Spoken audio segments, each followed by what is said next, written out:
মোৰ প্ৰিয় বন্ধু বান্ধৱীসকল, কাৰী পট এণ্ড ব্লগছলৈ আপোনালোকক স্বাগতম জনাইছোঁ।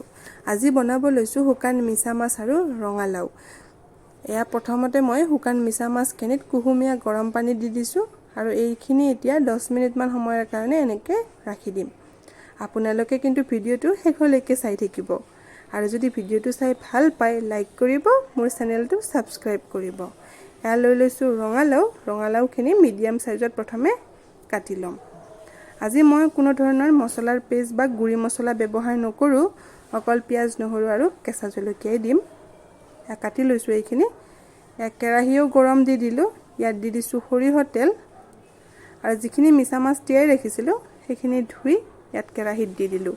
মিছা মাছখিনি যিখিনি ধুই ল'লোঁ সেইখিনি মোৰ ভিডিঅ' বনোৱা নহ'ল, আপোনালোকক দেখুৱাও নহ'ল। এতিয়া ইয়াত দি দিম নিমখ।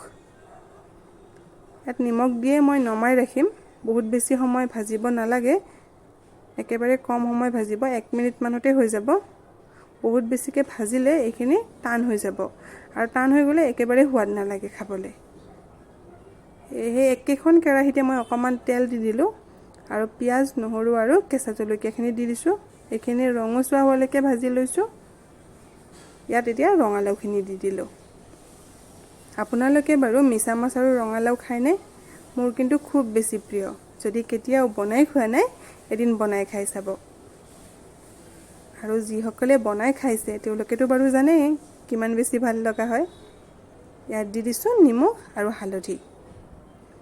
আৰু কোনো ধৰণৰ যিহেতুকে মছলা ব্যৱহাৰ নকৰোঁ, তো সেইবাবে গৰমত খোৱাটো কোনো আপত্তি নাথাকে। যিহেতুকে আমি গৰমত মছলা খাব টান লাগে, তো ভাবিলোঁ সেইকাৰণে আজি শুকান মাছখিনি একেবাৰে মছলা নোহোৱাকৈ খাওঁ আৰু আপোনালোকৰ লগত ভিডিঅ'টো শ্বেয়াৰ কৰিম বুলি ভাবিলোঁ। টুকুৰাবিলাক ডাঙৰ আছে ৰঙালাও, তো এতিয়া মই জুইটো কমাই পেলাই ঢাকনি লগাই এনেধৰণে ভাজিছোঁ। অকণমান পানী দি দিছোঁ। এতিয়া পানী লগাই ঢাকনি দিছোঁ। এতিয়া ঢাকনি গুচাই দেখিছেনে অলপ অলপ পানী আছে, যিহেতুকে ইয়াত এতিয়া মাছখিনিত দি দিম।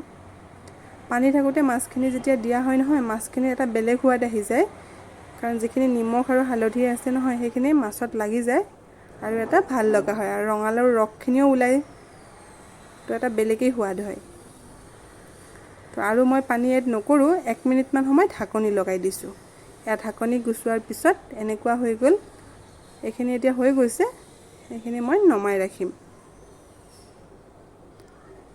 নমাই ৰাখি আপোনালোকক দেখাইছোঁ। আপোনালোকে যদি এনেকৈ বনাই খোৱা নাই, এদিন বনাই খাই চাব। আপোনালোকে ভিডিঅ'টো শেষলৈকে চোৱাৰ বাবে অশেষ ধন্যবাদ।